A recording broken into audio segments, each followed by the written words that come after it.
All right. The Saints finally got their first win. Obviously I wasn't here last week to cover that. I was out of town, so I couldn't record. Just needed a break. And but I've watched the game already. I watched both games when they both happened, and I have notes from both games. The Bills game in week 4 and the Giants game in week 2. So when both games honestly went as I expected. Bills game, obviously going into that, I never thought in the world that the Saints were going to beat the Bills. And they looked a lot better than I thought. Um, I mean, it could have gotten worse. I mean, at halftime it was 14-10. And I'm thinking like, I mean, if if if some guy calling the plays didn't call the Philly special with Chris Olave throwing the ball, maybe we could have had the lead. Um, but oh well. Um, and then Bills ended up winning 31-19. So it's like a summary of these 2 weeks, but also just overall thoughts on the season as a whole. I mean, you go into this game. I mean, the Bills just looked off. Um, I mean, but the Saints just aren't a very good team. So we missed a bunch of tackles on a Khalil Shakir play. It's a screen to Khalil Shakir, very simple screen, should be a tackle, maybe a gain of 3. He takes it 43 yards for a touchdown after just bouncing off guys like they were all covered in soap. Like it, it was there was such a lack of discipline with this team that continues off of last year, but it's just bad coaching. Kellen Moore is just a bad coach. I I like to say things very lightly because I don't want to say bad about people in higher positions. No, Kellen Moore sucks. Kellen Moore really sucks as a coach. Um, and I expected that. I've been expecting that for the last year. Um, uh, Kendre Miller uh, just I think I've said this before, but he looks like a splitting image of Alvin Kamara. The way that they both bounce off guys. Kendra Miller ran an 18-yard touchdown in this game, and I'm just like, man, him and Kamara look like the same dude. Like it's so cool to see, and I want to use Kendra Miller more. Like I want to rotate Kamara and him. Like I like how we're using both of them. Um,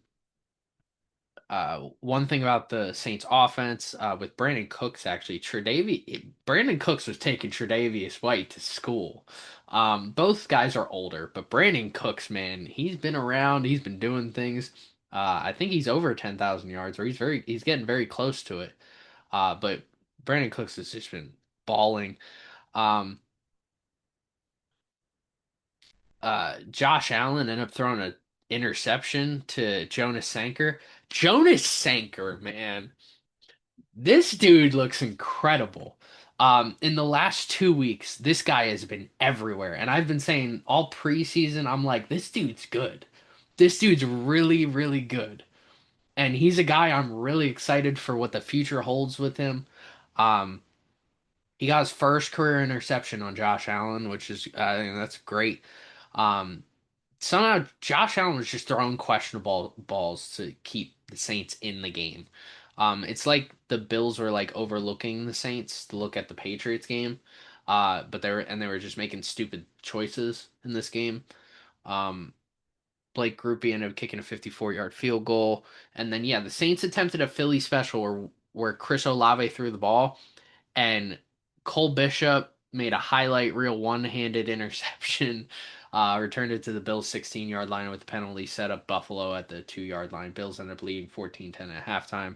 I don't know what like I understand you're playing the Bills, but like you have no fundamentals in this offense, and you're trying to do a trick play. Why? I've never seen Chris Olave throw a ball in my life, and you're just gonna do that. I mean, that's stupid. To end the half. It's not like this was later in the game. It's not like we're playing or later in the season. It's not like we're playing division rival. It's not like we were in a playoff game.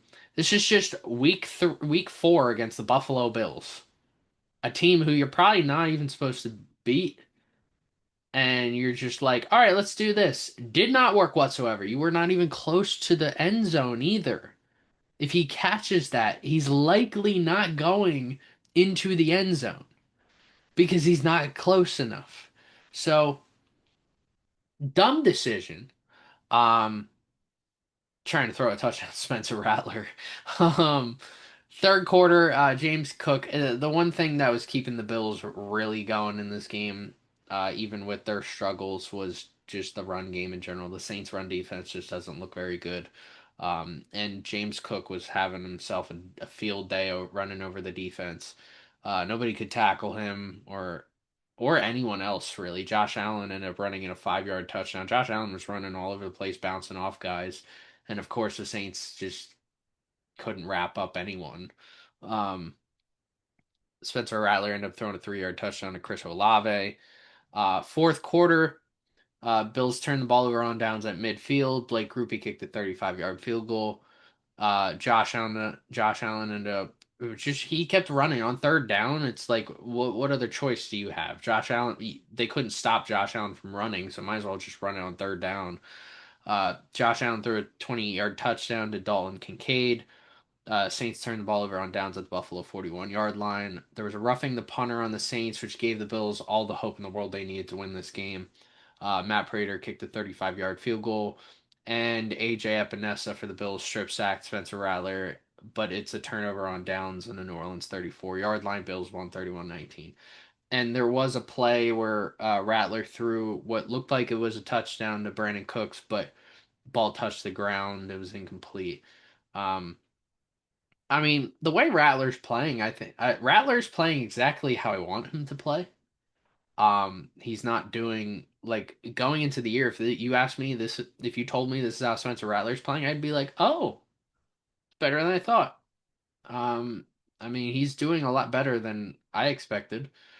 And you're playing against Bills, you lose by 12. Honestly, not bad. I've seen worse. I saw worse against the Seahawks. I don't know how you do that to the Seahawks and then end up losing by 12 to the Bills. I mean, the Bills looked like they were going to win by 50 based off the Seahawks game. Yeah, so a lot better of an outing, even though this is still a two-score loss. It was, well, I've seen worse. Okay, you gotta look at the positives and the negatives and the negatives and the positives. So then you go to the Giants game. Um, Saints got their first win of the year. I knew going into the year, I was like, this is the game. We're gonna win this game. We are gonna win this game, and we did win that game. Um, so you're playing against rookies with Jackson Dart and Cam Scatterbo in the backfield. Jackson Dart opens up the game with a 1-yard touchdown to Theo Johnson. Penalty. I will. Let's talk about the penalties because the Bills game had like 3 penalties, and I'm like, wow, this changed. But then you go to the Giants game and the penalties continued. So Kellen Moore, buddy, pal. Actually, I'm not going to call you buddy or pal, dude. Discipline. I don't care if you've been in the league for 20 years. Discipline the players. Like you gotta man up. Like just you gotta go into practice and tell these people you need to lead by example. You need to get in their faces, scream at them. You got to be able to take charge because nobody's going to respect you if you do that. That's a life lesson. That's not even a football lesson. That's a life lesson, pal. Um, so Blake Grupe ends up kicking a 20-yard field goal. The lack of pressure continues into this game. We just can't seem to get that much pressure going against anyone at quarterback. And Jackson Dart, I feel like I've been talking about this with every quarterback. They've been running around like they're Fran Tarkenton. Jackson Dart was running around like he was Fran Tarkenton throwing the ball. Um, Second quarter, Blake Grupe kicked a 53-yard field goal. Justin Reed ended up being out with a concussion. More chances for Jonas Sanker to keep doing his own thing. Um, Jackson Dart threw a 15-yard touchdown at Theo Johnson. Then, magnificent. Spencer Rattler throws an 87-yard touchdown to Rashid Shaheed. The A beautiful pass and route. Incredible. This was awesome to watch because Rashid Shaheed, I mean, coming back from his injury last year, you got to see if he's got the speed. He's got the speed, baby. Spencer Rattler threw a great ball to him, and it was awesome. And what I didn't understand is why did we kick the why did we kick the extra point? So let's take a step back, right? Um, so the Giants scored, so 7-0. Uh, then we kick a field goal at 7-3. Then it's 7-6, right? Then it's 14-6, right? 14-6. Or I mean, we're gonna do simple math here. It's 14-6. We score that touchdown. It's 14-12.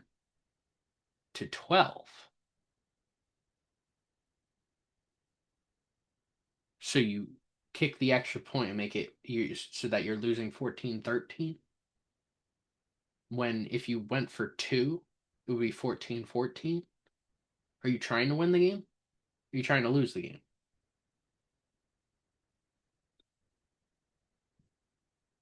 I mean, I have all capital letters for what I want to say, but I'm not going to say it. Um, Kick the extra point. Kellen Moore, man. What are you thinking? You could tie the game up by going for two. Yeah, it was a beautiful pass by Rattler, great catch and run by Shaheed. It was the best play of the offense this year. Best play by the entire offense by far. Blake Grupe ended up missing a 52-yard field goal wide left.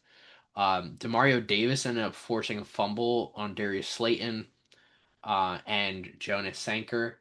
My guy ends up recovering it, returning it 27 yards to the New York 41-yard line. With 6 seconds left, Blake Grupe kicked a 29-yard field goal, and the Saints led 16-14 at halftime. And if you went for two, it would be 17-14, which would have been a three-score game, or a three-point game, a one-score game. Kellen Moore, he's playing with fire right now, and I'm hating every single minute of it. Just some of the things that he's doing, I'm just like, are you trying to win the game, or are you just trying to survive? So third quarter, Jackson Dart just straight up loses the ball. I don't even know what he was doing. He just dropped the ball, and then Cameron Jordan jumped on it at the New Orleans 46-yard line. Uh, there was a crazy play following this where Spencer Rattler throws the ball. It gets deflected. He then catches it. Now I've seen this before, but then he decides to throw it again, which is of course it's a penalty. Um, it was just something funny. He's got to learn. He's got to learn what to do with that play. Blake Grupe ended up kicking a 28-yard field goal, so the Saints are maintaining the lead. Um, that's two straight drives for the. It's two drives with fumbles for the Giants, and they go in the fourth quarter in field goal range and in the red zone, and Cam Scatabo fumbles for them. Brian Bresee forced the fumble. Brian Bresee's always been awesome. Safety Jordan Howden, as much as I have just been a hater on him, he recovers it and runs it 86 yards for a touchdown. Um, at this point, I am this is the most comfortable I've ever been in a Saints game this whole season. Jackson Dart then proceeds to throw an interception to cornerback Kool-Aid McKinstry, who he needed that at the New Orleans 5-yard line. Kool-Aid 100% needed that. And then Kool-Aid did it again. Jackson Dart threw an interception to Kool-Aid McKinstry at the 35-yard line. Blake Grupe missed a 46-yard field goal. Giants turned the ball over on downs at the New Orleans 17, and the Saints won 26 to 14. This was also the first game where Taysom Hill came back. I love Taysom Hill. I want to see a little bit more of him because they clearly have plays installed for him, but I want to see more of him because Taysom Hill is back. I want to see how fast he can run and if he can continue seeing if he's as strong as he was. But this was really exciting to see. I mean, I knew I was confident that our first win would come against the Giants, and yeah, I was really happy with the results. Guys who needed a confidence boost got the confidence boost in this game, like Kool-Aid McKinstry, like Spencer Rattler. These guys got the confidence that they needed. So hopefully they learn from this. My negative take is Kellen Moore. I mean, you really could have won this better. You made this harder than it needed to be. So otherwise, I this was a great win. Um, the Saints. I mean, we only got one win on the year, but like, I'm still happy. This is what I expected. I mean, you can't expect to win all your games. As much as some people who I've streamed with have said their team's gonna go undefeated. No, you're not. And that's why no team is undefeated after 5 weeks. But I mean, the Saints end up playing the Patriots. Patriots just came off beating the Bills. Um, I mean, I went into the Patriots game. I mean, going into the season, I knew this Patriots game was going to be definitely harder than it needs to be. Um, I think if the Patriots haven't looked like they can dominate the AFC, so I think there's still a chance the Saints could win. They beat the Bills. That's a division rival. The Patriots also beat the Bills last year. So, like, I picked the Patriots to beat the Bills last week because I thought the Patriots are a much better team, better coached, and better players than last year. And last year they beat the Bills. So I expected going into this game, Patriots would be confident. So now you have to see, all right, are the Patriots a legit AFC contender or are they just beating a division rival? And you can take advantage of that. Maybe the Patriots can be a little too confident going in this game, and yeah, you can ride the wave. So, with that being said, you'll see my recap of Saints Patriots next week. And yeah, go Saints.